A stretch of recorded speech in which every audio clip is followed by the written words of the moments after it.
Okay, so one of the reasons why we at Ford are here in Miami is that we're joining up with Vice on actually the viewing of the third industrial revolution here in Miami. So it's a special showing with some of our invited guests, and the whole intent and the whole message in the third industrial revolution, it really highlights a lot of the significant challenges that the world is going to see.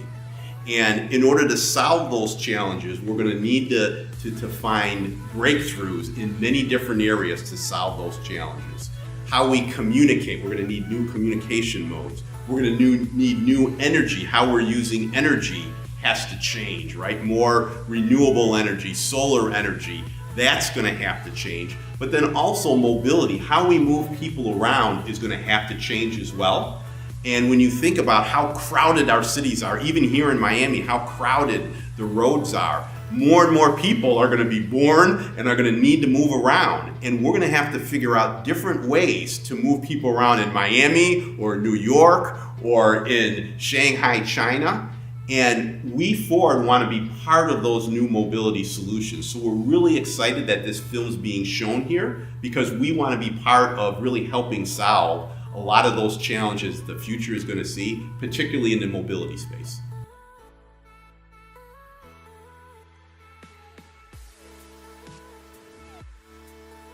So the new energy vehicles, there are different types. You have, electric vehicles, which I think most people are thinking about right now.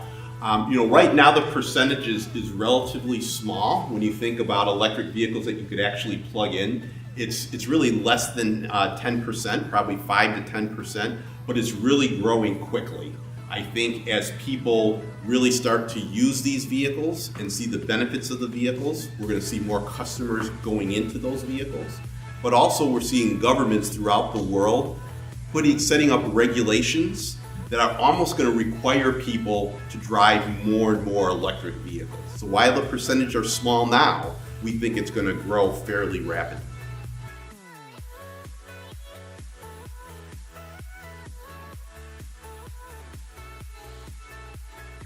So when we think about what's driving a company like Ford to produce new energy or electric vehicles, right? Clearly we want to be able to provide products that people want to buy, and people want to buy products for different reasons, right? One reason would be that the cost to operate those products is going to be more economical than operating another product. So in other words, if gasoline costs and prices are very high, and electricity costs are very low, then in many cases you could have a new energy or an electric vehicle that would be cheaper to operate if it runs on electricity versus gasoline, which means customers are going to want to buy those types of vehicles. So we as a company want to be able to produce vehicles that then run on electricity.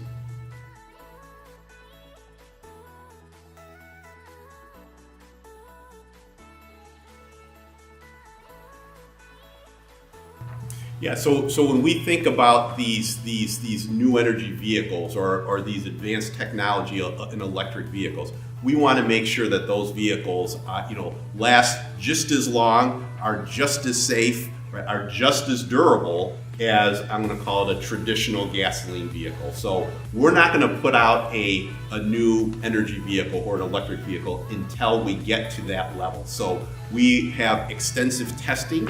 And in many cases, you might see maybe some competitors coming out with vehicles before us. And part of the reason for that is we want to make absolutely sure, to the question, that the vehicle that we put out has no compromise, right, for durability and quality and safety. And until we get to that level, it's at that time that we'll put out these new electric vehicles.